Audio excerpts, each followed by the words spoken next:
Assalamualaikum warahmatullahi wabarakatuh. Selamat malam semuanya teman-teman. Selamat datang kembali di channel kesayangan kita, channel Ilo Extreme. Dan dimanapun teman-teman berada, semoga teman-teman selalu dalam keadaan sehat walafiat tanpa kekurangan satu apapun. Amin amin ya rabbal alamin.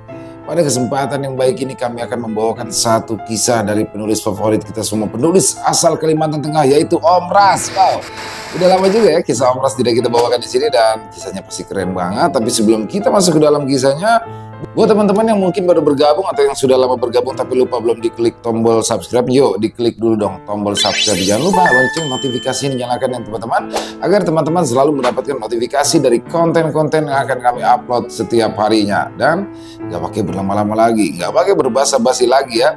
Langsung saja kita masuk ke dalam kisahnya. Mode horor on. Persahabatan unik Syaufi dan Frederick di tanah Kalimantan.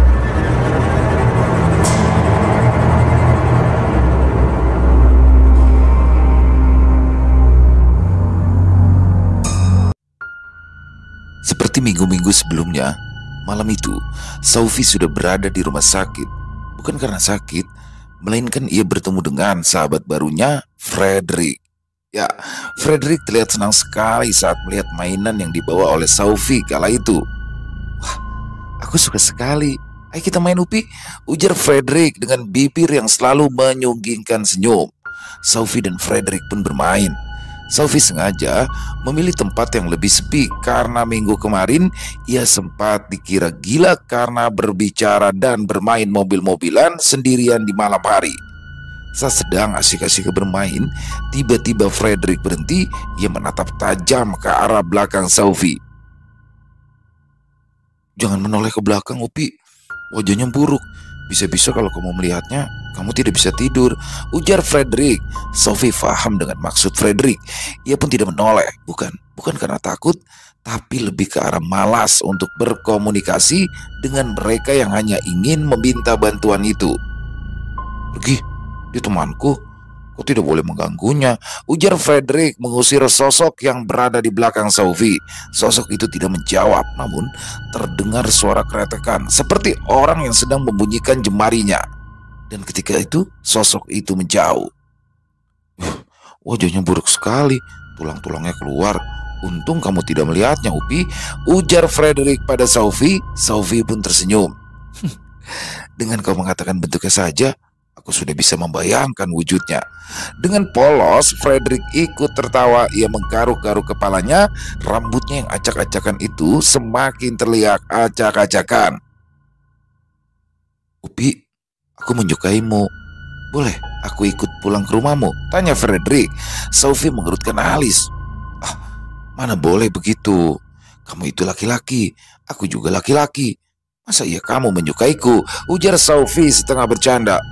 "Tidak, bukan seperti itu maksudku. Aku itu menyukaimu karena baik. Kamu mau berteman denganku, walau kamu tahu aku bukan manusia sepertimu," ujar Frederick menjelaskan. Syaufi pun langsung tertawa. "Kamu itu lucu sekali deh. Aduh, perutku sampai sakit." "Shh, jangan tertawa terlalu keras. Tawamu bisa mengundang kedatangan orang-orang," tegur Frederick sambil melihat ke sekeliling mereka untuk memastikan kalau tidak ada orang yang datang. Syaufi masih tertawa, tapi sudah tidak sekeras tadi. "Bagaimana? Boleh aku ikut ke rumahmu?" tanya Frederick. "Lalu bagaimana dengan ayahmu? Kamu itu kan masih harus menunggunya di sini kan?" tanya Syaufi. "Ya nanti aku bisa minta tolong pada hantu-hantu yang ada di sini untuk menyampaikan pesanku jika suatu hari nanti ayahku datang jemput," jawab Frederick. "Tapi aku harus minta izin terlebih dulu pada kakakku, karena bagaimanapun juga aku masih numpang sama mereka," ujar Syaufi lagi. "Aku berjanji tidak akan pernah mengganggu. Aku hanya akan diam dan memperhatikan saja. Sama seperti di sini, orang-orang tidak pernah merasa terganggu dengan kehadiranku kok, termasuk para bayi di ruangan itu." Syaufi berpikir sejenak, lalu kemudian ia mengangguk. Ya, tapi janji jangan mengganggu ponakanku ya." Frederick tersenyum lebar.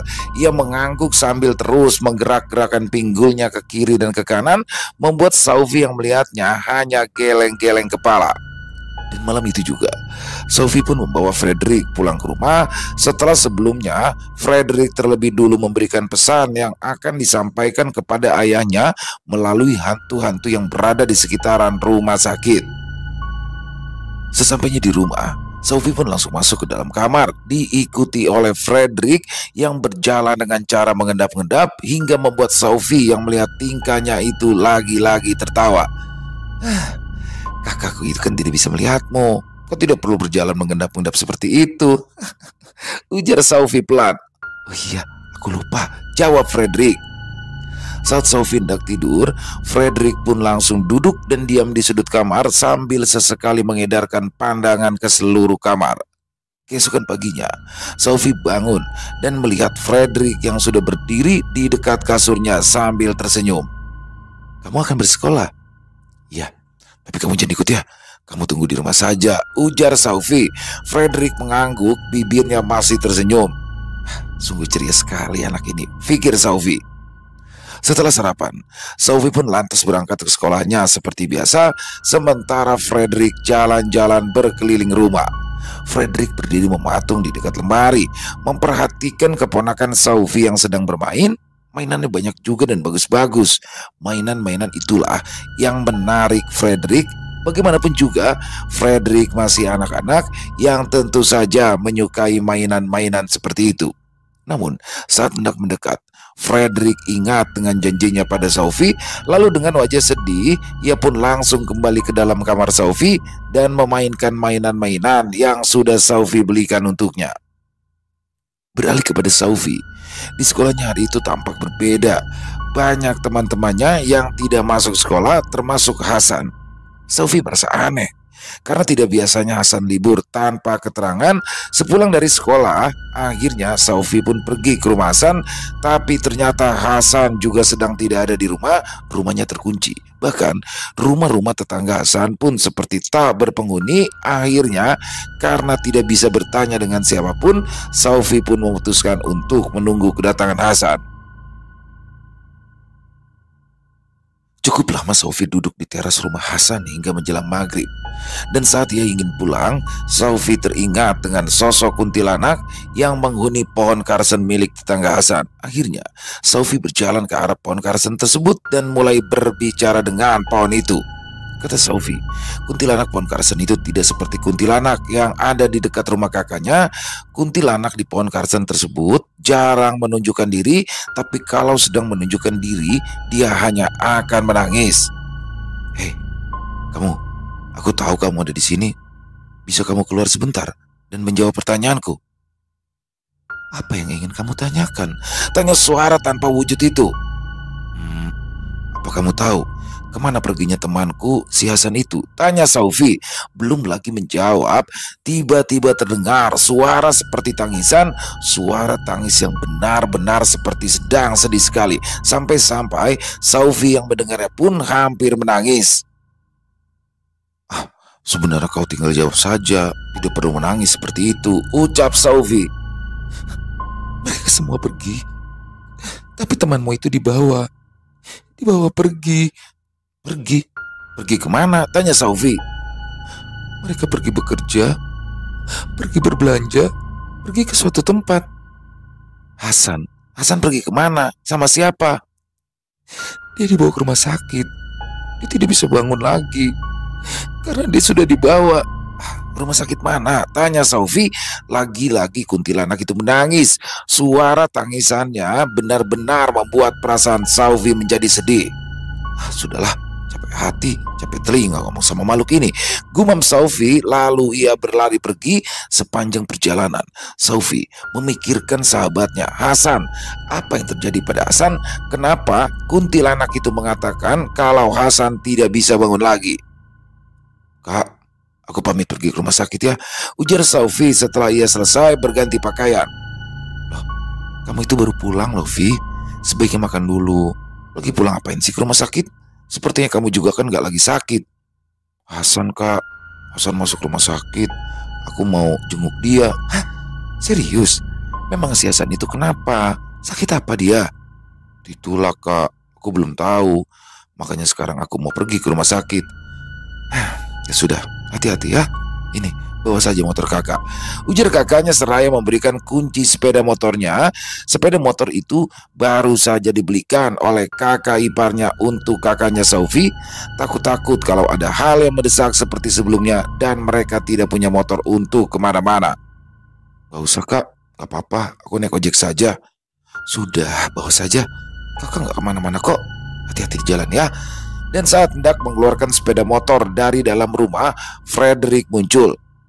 Ikut ya, ucap Frederick memohon. Ya, jawab Saufi. Malam itu mereka pergi ke rumah sakit yang sama dengan rumah sakit di tempat awal Saufi dan Frederick bertemu. Saufi masuk, lalu bertanya tentang Hasan pada resepsionis rumah sakit, dan untung saja pasien yang bernama dengan ciri-ciri yang disebutkan oleh Saufi memang benar ada di rumah sakit tersebut. Setelah tahu di ruangan mana Hasan dirawat, Saufi pun lantas meminta izin untuk menemui keluarga Hasan di sana. Rupanya yang ada bersama Hasan saat itu hanyalah ibunya. Tante, bagaimana keadaan Hasan tante? Tanya Saufi. Saat ibunda Hasan keluar dari ruangan itu, ibunya Hasan tidak menjawab, hanya isak tangisnya yang terdengar. Tadi pagi, saat mau berangkat sekolah, Hasan tiba-tiba pingsan. Dia tidak bangun-bangun sampai saat ini, cerita sang ibu yang masih sesenggukan. Saufi terdiam. Apa mungkin yang dikatakan oleh kuntilanak pohon karsen itu benar? Kalau Hasan tidak akan bisa bangun lagi karena ia sudah dibawa. Tapi siapa yang membawa Hasan? Dan kemana Hasan dibawa? Lalu Hasan yang di rumah sakit itu siapa? Semua pikiran itu seperti benang kusut yang menggumpal di otaknya. Kemudian setelah ia menenangkan ibunda dari sahabatnya itu, Saufi pun berpamitan untuk pulang. Apa benar kalau temanku itu tidak akan bangun lagi? Tanya Saufi pada Frederick yang langsung mengangkat baunya. Saufi memacu gas motor dengan cepat, membelah angin malam yang mulai terasa dingin. Saufi menuju ke rumah tetangga Hasan yang memiliki pohon karsen. Saufi ingin menanyakan lebih detail tentang perkataan kuntilanak yang menyebutkan Hasan telah dibawa, dan entah dibawa oleh siapa. Namun begitu sampai di depan rumah Hasan, Saufi melihat ada beberapa orang yang masih duduk-duduk di teras rumah itu sambil mengobrol. Aduh, bagaimana ini? Keluh Saufi. Upi, kamu tunggu di sini aja ya, biar aku yang kesana, ujar Frederick. Saufi pun mengangguk. Tolong ya, ucap Saufi. Frederick mengangguk sambil tersenyum. Saufi harap-harap cemas menunggu kemunculan Frederick, dan setelah hampir 20 menit lamanya barulah Frederick kembali. Apa katanya? Tanya Saufi. Aku tidak menyukainya.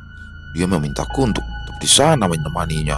Oh iya, katanya temanmu itu sukmanya sudah dibawa oleh mereka karena temanmu sudah mengambil sesuatu yang tidak seharusnya diambil. Apa itu? Ya, aku tidak tahu. Tapi aku tahu kok caranya untuk bisa membawa temanmu kembali. Bagaimana caranya? Kamu itu harus ikut menjemputnya. Harus ada yang hidup untuk menjemput yang masih hidup. Kalau lewat 3 hari, ada kemungkinan temanmu itu sudah tidak bisa selamat. Saufi terdiam sejenak. Kejadian di rest area dulu kembali membayang di ingatannya. Sekilas memang tidak ada yang berbeda antara dua dimensi itu, hanya waktulah yang menjadi pembeda. Tapi itu saat Saufi hanya berada di satu tempat yang sama. Bagaimana kalau ia berjalan-jalan di dimensi lain itu? Apakah suasananya akan tetap sama? Aku takut kalau tidak bisa kembali lagi kalau aku nekat masuk ke sana, ujar Saufi. Itulah kenapa aku harus ikut, karena aku bisa membawamu pergi dan aku juga bisa mengantarmu kembali. Jantung Saufi berdegup tak karuan. Ia takut sekali. Tapi tiba-tiba ingatan tentang persahabatannya dan Hasan mulai melunturkan rasa takutnya. Kalau begitu, ayo kita lakukan, ujar Saufi. Kamu memang baik ya Upi. Aku berjanji kok, kamu akan tetap bisa pulang kembali, ucap Frederick sambil tersenyum. Di mana? pintu masuk ke dunia kalian?" tanya Sophie. Frederick tertawa. Tawanya membuat Sophie mengerutkan alisnya. Tiba-tiba saja Frederick menarik tangan Sophie dan mendadak tubuhnya terasa ringan. Suasana di sekitaran sana terlihat berbeda. Rumah milik tetangga Hasan yang sebelumnya biasa-biasa saja kini terlihat sangat besar. Bahkan pohon Carson itu pun sudah tidak ada lagi di sana. Dari dalam rumah itu keluarlah seorang perempuan dengan raut wajah sedih. "Kita di mana?" tanya Sophie. "Kita masih ada di tempat tadi, Upi. Kamu itu harus meninggalkan ragamu. Sekarang kita harus mengikuti arah jalan yang ditunjukkannya," jawab Frederick seraya menunjuk ke arah perempuan yang baru saja keluar dari pintu rumahnya itu. "Siapa itu?" tanya Sophie. "Dia itu kuntilanak yang sama. Nah, dia yang akan menunjukkan jalan yang benar untuk kita." Sophie masih terheran-heran, namun saat ia hendak melepaskan tangannya dari pegangan Frederick, Frederick menolak dan tetap memegangnya. "Tetaplah berpegangan, Upi, supaya kamu tidak tersesat." Perempuan yang tak lain adalah kuntilanak itu berjalan mendahului mereka. Mereka pun dibawa ke suatu tempat yang Sophie sendiri tak tahu tempat itu di mana. Yang pasti, kata Sophie, mereka berjalan cukup jauh, namun ia sama sekali tidak merasa capek dan lelah.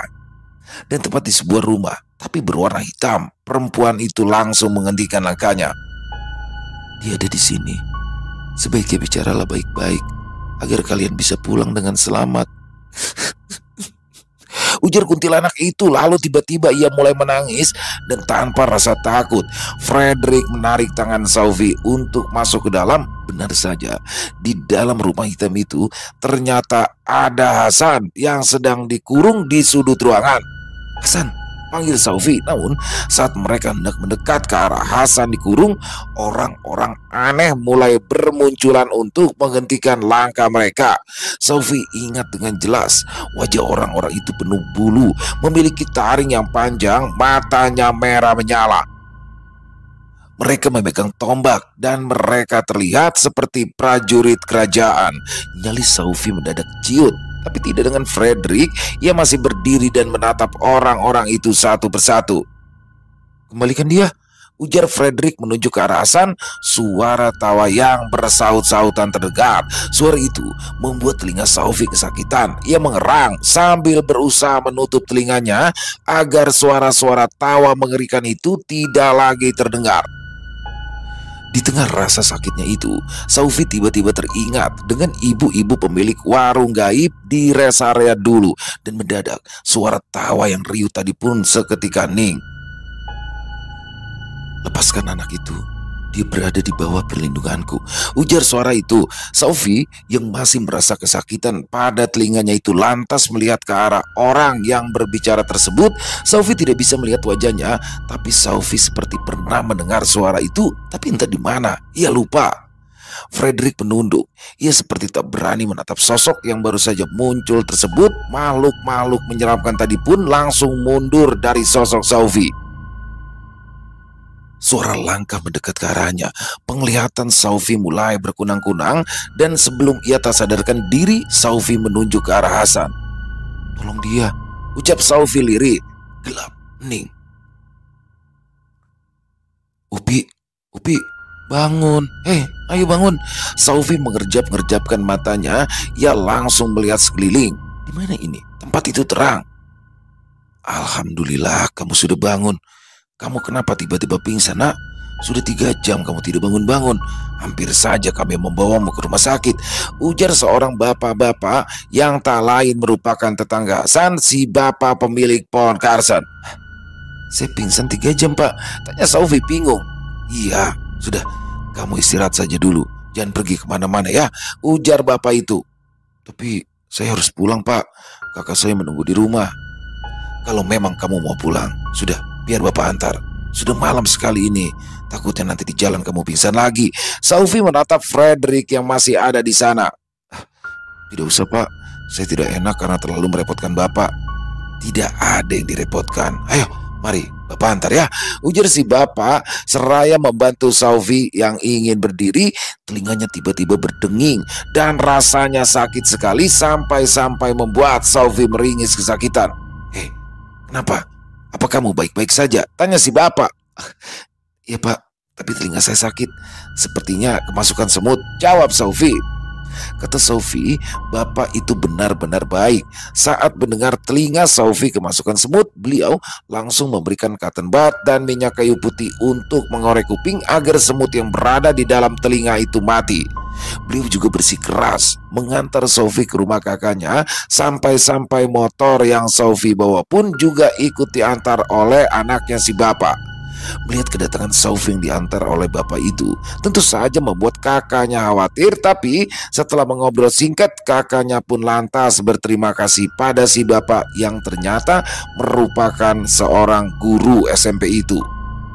Sofi tak bercerita apa-apa pada kakaknya.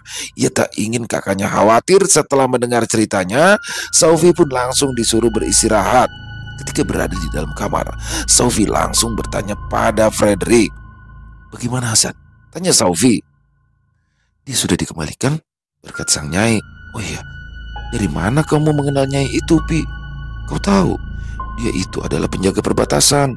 Siapapun manusia yang dipilihnya, maka ia akan mendapat perlindungan darinya. Sofi mengerutkan alis.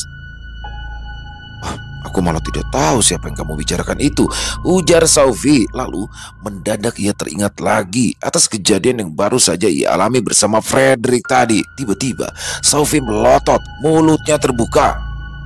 Ya, aku ingat suara itu. Itu adalah suara ibu-ibu pemilik warung gaib yang pernah aku beli dulu. Karena dialah, maka mata batinku terbuka. Kenapa aku baru menyadarinya? Harusnya aku tadi minta semuanya dikembalikan seperti semula, ujar Sofi. Sofi, kamu baik-baik saja? Tanya kakaknya dari luar pintu kamar. Sofi beranjak, ia membuka pintu kamar dan terlihat kakaknya yang sedang berdiri sambil memegang segelas air putih. Kak, aku tadi ketemu sama ibu-ibu pemilik warung gaib di rest area dulu, ujar Sofi. Memangnya kamu ini dari mana? Kok bisa ketemu sama ibu-ibu itu lagi? Kamu itu jangan ngelakuin hal-hal aneh, Vi.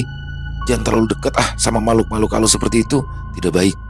Ujung-ujungnya nanti kamu bisa dibawa sama mereka. Kakak nggak mau ya kalau sampai kamu masih berteman dengan makhluk-makhluk halus itu lagi.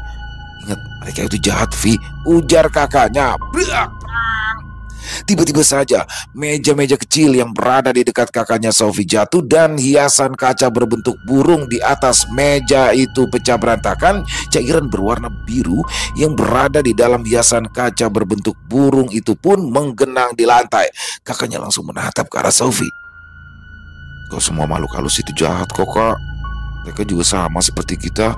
Ada yang baik dan ada juga yang jahat. Makanya kakak itu kalau bicara jangan sembarangan. Sebab kalau mereka sampai mendengar, ya jadinya bisa seperti ini, ujar Sofi. Yaudah, kakak minta maaf. Suruh mereka untuk jangan mengganggu lagi. Ini mahal loh kakak belinya, ujar kakaknya. Kemudian ia berlalu pergi. Sofi menatap Frederick yang tersenyum di dekat meja itu. Frederick, kamu jangan nakal-nakal lagi ya, ujar Sofi saat mereka sudah berada di dalam kamar. Tapi Upi, aku tidak suka disebut jahat. Aku kan anak yang baik. Iya, aku tahu kamu baik kok. Kalau kamu jahat, mana mungkin kamu mau menemaniku tadi. Tapi kan kakakku, dia tidak mengenalmu. Dan dia tidak pernah memiliki hubungan dengan makhluk halus. Makanya dia berpikir kalau semua makhluk sepertimu itu jahat. Frederick mengangguk. Keesokan harinya, Sofi sengaja tak masuk sekolah untuk menjenguk Hasan di rumah sakit. Ternyata di sana sudah ada ayahanda dari Hasan. Ayahnya Hasan tersenyum dan langsung memeluk Sofi saat itu. Terima kasih ya, Pi, ucap ayahnya Hasan seraya menepuk pelan punggung Sofi. Hasan yang melihat Sofi dipeluk ayahnya itu pun hanya bisa tersenyum. Sudah. Silakan ya kalau kalian ingin mengobrol, ujar ayahnya Hasan. Setelah ayahnya Hasan pergi, Sofi pun duduk di dekat Hasan. Terima kasih Sofi, berkat kamu aku bisa bebas dari jerat tumbal itu, ucap Hasan. Kamu ingat semuanya? Tanya Sofi. Hasan mengangguk. Jadinya kamu itu mau ditumbalkan ya? Hasan, memangnya apa yang sudah kamu ambil sih? Sore minggu itu aku dikasih uang 2 juta sama orang, Vi. Loh, kamu ambil? Kamu gak takut? Ya aku nggak akan ambil, Vi, kalau aku tahu kalau uang itu adalah uang tumbal. Tapi kata orangnya itu uang upah untukku karena aku sudah membantu dia. Hasan, logika saja, San. Mana ada orang ngasih upah segitu banyaknya kalau tidak ada maksud tertentu. Untung saja kamu masih hidup. Coba, andaikan kuntilanak di pohon karsen itu gak mau kasih tahu, bisa-bisa ragamu mati dalam 3 hari, San, ujar Saufi mengomeli sahabatnya itu. Ya maaf, Vi, maklumlah, namanya juga manusia biasa. Kalau lihat uang sebanyak itu langsung gak mikir lagi. Saufi hanya menggeleng-gelengkan kepala kala mendengar jawaban dari Hasan. 1 tahun telah berlalu. Kini, Saufi sudah berkuliah di salah satu universitas yang masih ada di sekitaran Kalimantan Selatan. Ia pun sudah tidak lagi tinggal di rumah sang kakak. Saufi dan Hasan ngekos berdua, tentunya ada Fredrik juga yang selalu ikut bersama Saufi. Karena setelah kejadian dulu, Hasan seperti tak mau pisah dengan Saufi. Kemanapun Saufi pergi, Hasan pasti selalu ikut. Keduanya seperti perangko dan amplop surat. Tidak jarang Fredrik menjahili Hasan dan ia pun sudah terbiasa dengan keusilan-keusilan kecil dari Fredrik. Hei Fredrik, kamu tahu bagaimana caranya supaya aku bisa bertemu Nyai? Kata Saufi di suatu malam di dalam kamar kosnya. Aku tidak tahu caranya, Upi. Memangnya kamu masih ingin menutup mata batinu? Apa kamu sudah tidak mau lagi berteman denganku, Upi? Ujar Fredrik sedih. Tidak, bukan itu maksudku. Aku itu hanya ingin tahu beberapa hal tentang Nyai. Dan aku rasa aku tidak lagi ingin menutup mata batinku. Fredrik tersenyum, ia pun kembali terlihat ceria. Tapi aku benar-benar tidak tahu caranya, Upi. Karena Nyai itu berbeda. Dia itu adalah sosok penjaga perbatasan. Sedikit yang aku tahu, dia itu menjaga keamanan di perbatasan. Entah perbatasan dunia manusia dan jin, atau perbatasan antara jin pesugihan dan kami. Yang pasti, dia mengetahui semua penduduk yang ada di wilayahnya. Semuanya tunduk padanya. Namanya Nyai Indan. Aku juga tidak tahu itu nama asli atau hanya julukan. Tidak banyak yang aku tahu tentang Nyai itu. Lalu kenapa ya ia bisa memilikiku? Aku kurang tahu, Upi. Tapi aku yakin kok kalau setiap manusia yang dipilih oleh Nyai itu adalah orang-orang baik dan memiliki sesuatu yang istimewa. Makanya dia memberikan hadiah dan memasukkanmu ke daftar penjagaannya. Kamu itu beruntung, Upi, karena tidak akan ada jin yang berani mencelakaimu. Saufi terdiam. Oh, Nyai Indan ya, gumamnya. Hari pun terus berlalu. Bulan berganti tahun. Tanpa terasa Hasan dan Saufi sudah hampir sampai ke semester akhir perkuliahan. Dan saat itu mereka ikut KKN di sebuah desa.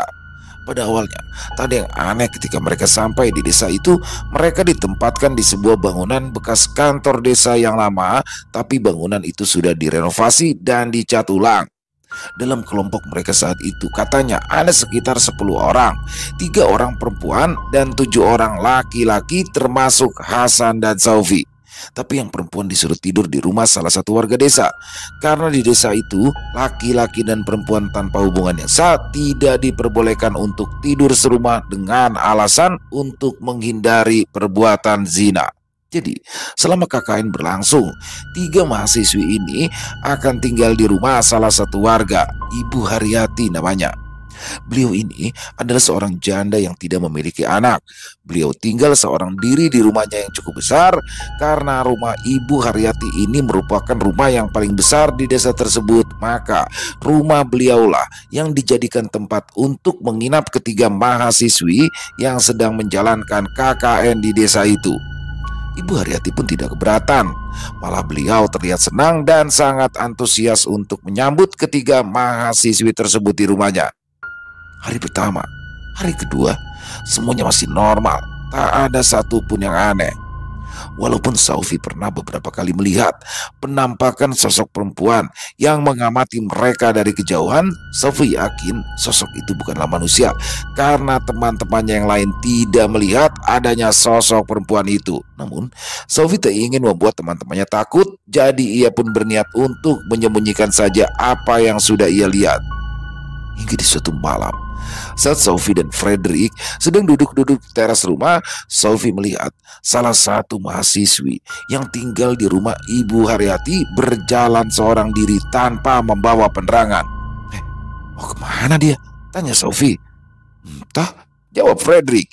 Akhirnya, karena tak mau terjadi sesuatu hal yang buruk pada mahasiswi itu, Sophie pun mengajak Frederick untuk mengikuti si mahasiswa yang namanya Gita. Gita, panggil Sophie seraya berlari. Namun bukannya berhenti, Gita justru semakin mempercepat langkahnya agar tidak bisa disusul oleh Sophie. Astaga, kemana dia? Tanya Sophie. Dia itu bersembunyi. Sepertinya dia itu memang tidak ingin kamu ikuti. Ayolah, kita kembali saja, ujar Frederick. Tapi dia itu tadi manusia kan? Bukan hantu yang menyamar. Iya, ayolah kita kembali saja, Upi. Tidak perlu kamu pikirkan dia. Ingat, kamu di sini kan untuk menyelesaikan tugas kuliahmu, bukan untuk terlibat dengan hal-hal yang membahayakan. Karena perkataan Frederick seperti itu, Sophie pun menuruti saja. Ia lantas kembali ke rumah tempat mereka tinggal sementara di desa itu.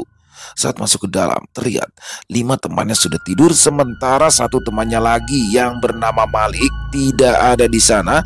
Sophie mengira jika Malik sedang pergi ke jamban yang kebetulan adanya di sungai. Sophie tidur, sementara Frederick duduk di sudut ruangan sambil memperhatikan Sophie. Keesokan harinya, hari itu masih sama seperti biasa, namun di tengah kegiatan mereka, Gita mendadak sakit. Ya, ia terserang demam tinggi, tubuhnya sampai menggigil. Sakitnya Gita itu membuat teman-temannya khawatir, apalagi demam Gita tak kunjung turun padahal sudah diberikan obat penurun panas. Gita masih saja menggigil, wajahnya juga mulai terlihat pucat.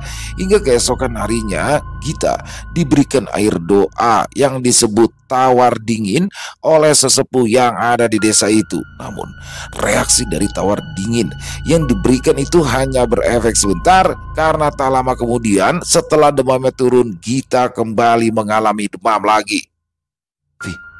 Kamu lihat ada yang aneh gak sih sama si Malik? Tanya Hasan seraya duduk di dekat Sophie yang tengah melamun itu. Aneh? Aneh bagaimana? Tanya Sophie. Dia itu tidak seperti biasanya, jawab Hasan.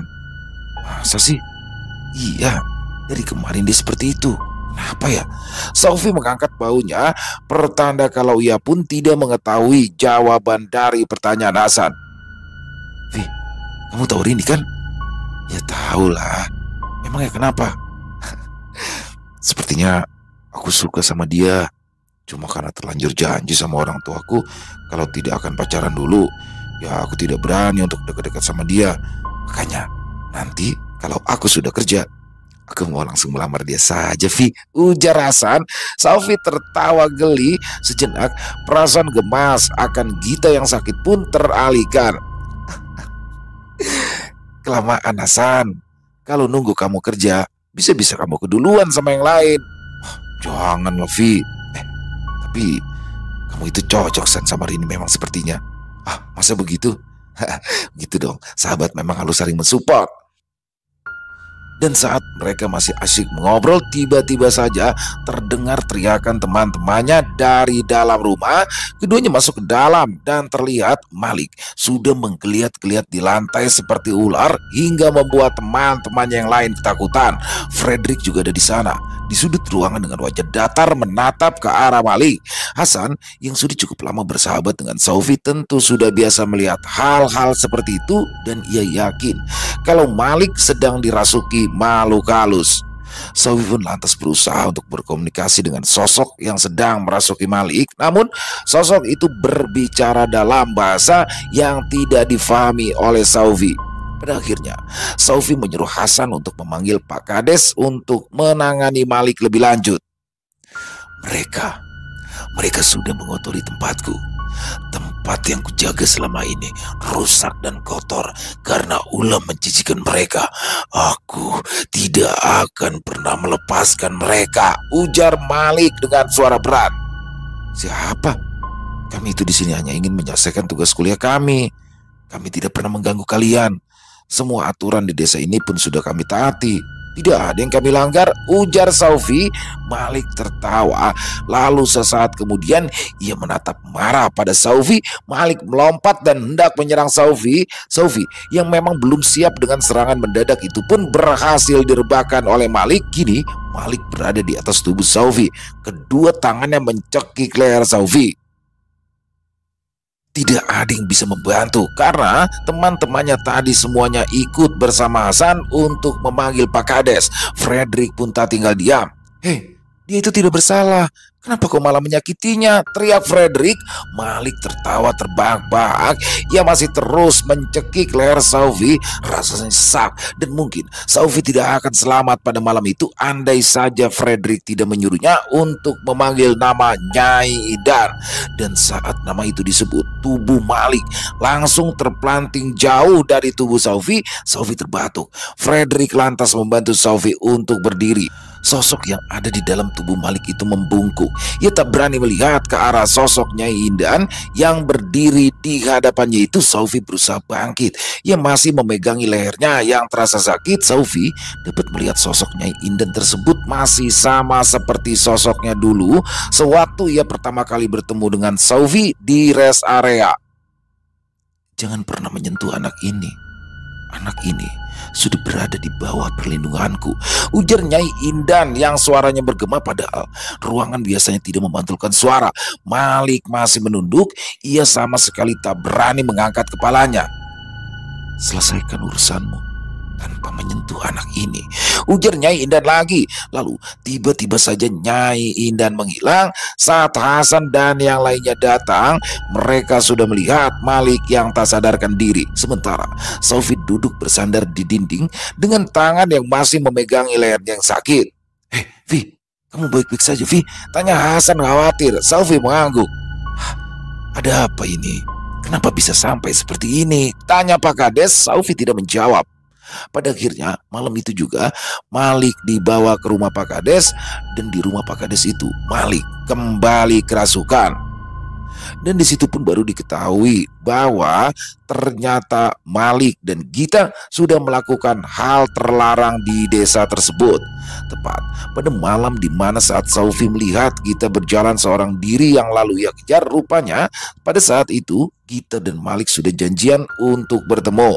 Saufi yang mendengar itu pun langsung lemas. Ia tidak menyangka teman-temannya itu melakukan hal seperti itu di desa tersebut, padahal larangan di desa itu sudah dijelaskan oleh Pak Kades berulang kali sebelum mereka memulai kegiatan KKN di sana.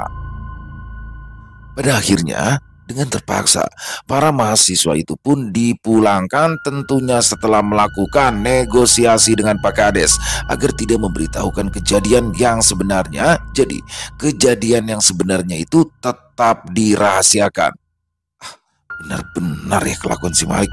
Gara-gara dia, kita gagal KKN di desa itu. Padahal desanya indah dan warganya juga ramah-ramah. Ujar Hasan.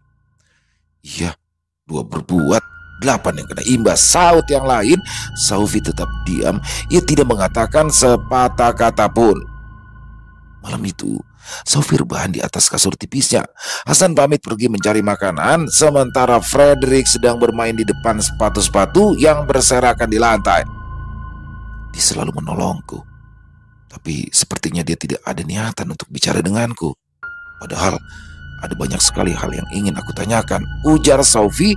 Fredrik yang diajak bicara tak menjawab. Ia malah asik bermain di dekat sepatu yang berserakan. Upi, dulu aku pernah diajari nyanyian oleh seseorang. Aku masih ingat lagu itu. Kadang-kadang kalau aku merasa sedang sedih, aku akan menyanyikan lagu itu. Lagunya seperti ini syairnya. Kur-kur ayam sambilu di dadanya, ayam putih ayam habang ngiuk-ngiuk mencari mamanya. Saufi tertawa. Aku juga punya lagu. Nah, lagu ini dulu dinyanyikan nenekku. Dengar ya. Uma-uma si bangun uma, kambang habang di muntung uma, kambang halalang di ketiak uma. Katanya sih arti lagu itu sedih sekali, Rik. Artinya apa, Upi? Saufi tersenyum. Katanya lagu itu tercipta pada saat zaman penjajahan dulu.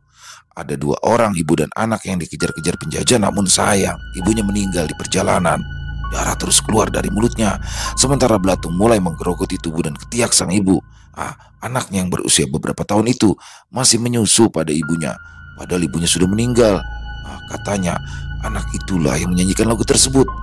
Darah di mulut ibunya di dalam lagu itu disebut kambang habang, dan belatung-belatung yang menggeliat di ketiak ibunya itu disebut dengan kambang halalang. Frederick menunduk sedih. Kasihan sekali adik kecil itu ya Upi. Lalu bagaimana nasibnya? Apa dia juga mati sepertiku? Tanya Frederick. Ada yang mengatakan kalau dia itu ditemukan orang, dan ada sebagian cerita yang mengatakan kalau dia akhirnya ikut meninggal bersama ibunya karena diterkam binatang buas. Sudahlah, tapi itu hanya cerita saja, belum tentu pasti kebenarannya. Tidak lama kemudian, Hasan pendatang membawa beberapa bungkus sate di dalam kresek putih. Raut wajahnya terlihat sumringah. Sepertinya lagi senang nih, kata Saufi. Hasan semakin melebarkan senyum. Ada apa ini? Jangan bilang kalau kamu baru dikasih uang 2 juta sama orang asing lagi ya? Ujar Saufi meledek. Enggak lah, singa itu tidak akan jatuh 2 kali ke dalam lubang yang sama bro, ujar Hasan. Lalu kenapa kau begitu senang? Si Rini, dia ngajakin aku jalan-jalan besok. Ujar Hasan seraya tertawa. Begitu aja senang. Cuma satu kan perempuan yang ngajak jalan. Kayak aku dong, direbutin kuntilanak sana sini. Biasa aja tuh. Hasan tertawa terbahak-bahak kala mendengar lelucon yang diucapkan Saufi. Iyalah, orang hatimu sudah tertambat sama siapa itu? Nyai siapa ya? Brak! Tiba-tiba saja helm milik Hasan jatuh. Allahu Akbar, ucap Hasan seraya mengelus-ngelus dadanya. Makanya jangan sembarangan kau sebut-sebut. Yang boleh dibercandain itu tipis-tipis itu cuma kuntilanak, jangan yang lain, ujar Saufi. Maaf, gak sengaja, aku kelepasan tadi. Saufi, Hasan, sudah dengar kabar belum? Tanya salah satu teman mereka yang kemarin gagal ikut KKN. Kabar apa? Tanya Saufi dan Hasan bersamaan. Kita meninggal. Serius? Kapan? Iya serius. Baru saja aku dapat kabarnya. Hasan dan Saufi saling bertatapan. Mata mereka sama-sama melotot. Singkatnya, mereka pun ikut mengantarkan jenazah Gita dari rumah keluarganya di kota itu untuk dibawa ke kampung halamannya. Saufi dan Hasan tidak melihat bagaimana kondisi jenazah Gita, karena pada saat mereka tiba, jenazah Gita sudah dimasukkan ke dalam peti mati. Apa jangan-jangan kematian kita itu ada hubungannya dengan kejadian di desa itu ya, Vi? Tanya Hasan saat mereka sudah berada di kosan. Saufi hanya menggeleng. Entahlah, bisa saja, tapi semoga saja tidak ada hubungannya, ujar Saufi. Hari-hari pun berlalu begitu cepat, hingga tibalah hari itu. Saufi dan Hasan saling berpelukan erat. Mereka akan berpisah sebentar lagi. Jangan lupain aku ya, Vi.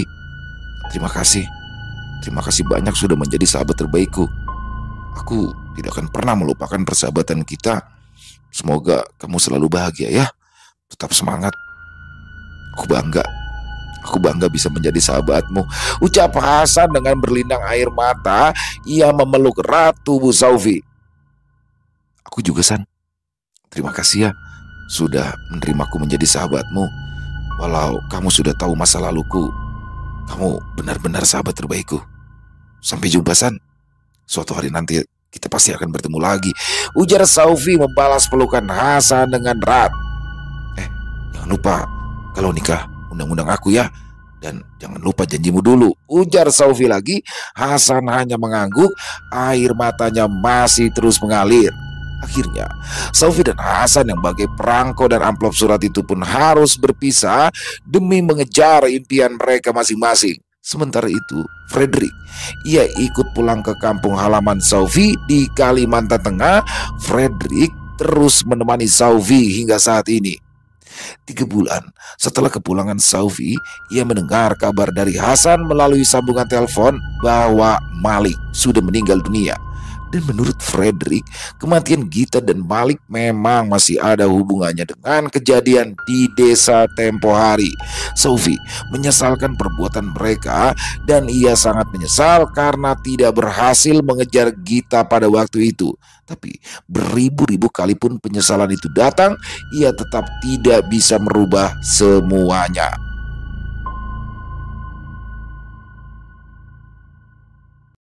Selesai. Wow, luar biasa. Sophie dan Frederick. Jadi buat teman-teman yang masih agak bingung bisa mengikuti part sebelumnya ya, yang berjudul ketika semua berawal dari warung gaib di rest area Istanbul. Jadi itulah awal mulanya bagaimana Sophie bisa mendapatkan kelebihan ya untuk bisa melihat makhluk tak kasat mata, di mana dia di rest area Istanbul dulu. Dia makan di warung gaib tuh. Jadi disitulah Sophie mendapatkan kelebihan itu, yang mana pada akhirnya ia bertemu dengan sosok Frederick, sosok anak kecil di rumah sakit ya, sosok gaib, sosok tak kasat mata, yang akhirnya mereka berteman dan panjang juga pertemanan mereka sampai kuliah. Bahkan ketika kuliahnya selesai juga banyak seru banget ya. Saya suka nih, salah satu yang favorit saya begini seperti persahabatan atau percintaan antar alam nih, saya suka nih. Dan keren banget, kisahnya keren banget, banyak sekali hikmah-hikmah baik bisa kita ambil dalam kisah barusan. Dan mari yang buruk-buruknya dibuang saja. Buat Om Ras, terima kasih atas kiriman kisah yang sungguh luar biasa. Dan semoga teman-teman semua terhibur dengan kisah barusan ya, para pecinta penikmat horor misteri, lebih khusus lagi kepada para subscriber di channel Ilo Extreme. Dan buat teman-teman silakan, buat yang punya komentar lain, buat yang punya pendapat lain, bisa dituliskan di dalam kolom komentar ataupun hanya sekedar saling menyapa. Insya Allah kami akan membalasnya satu persatu. Dan buat teman-teman yang suka dengan kisahnya bisa diklik tombol like-nya, tombol jempolnya. Buat teman-teman sekali lagi nih ya yang belum subscribe, yuk diklik tombol subscribe, jangan lupa lonceng notifikasinya nyalakan agar teman-teman selalu mendapatkan notifikasi dari konten-konten yang akan kami upload setiap harinya. Untuk channel Ilo Extreme kami upload setiap hari teman-teman, setiap malam jam 7 malam waktu Indonesia bagian Barat. Buat teman-teman mungkin yang punya kisah horor misteri ya, yang apabila mungkin berkenan dibawakan di channel kami, silakan bisa mengirimkannya ke nomor telepon yang ada di bawah sini.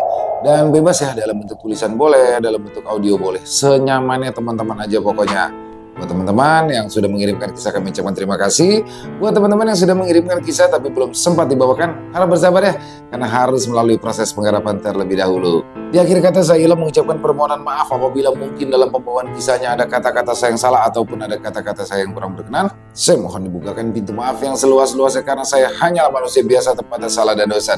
Dan sampai berjumpa lagi di konten-konten kami selanjutnya yang pasti tidak kalah ngerinya, tidak kalah seramnya. Masih bersama saya Ilo di channel Ilo Extreme. Salam sehat, sukses selalu untuk kita semua. Wassalamualaikum warahmatullahi wabarakatuh.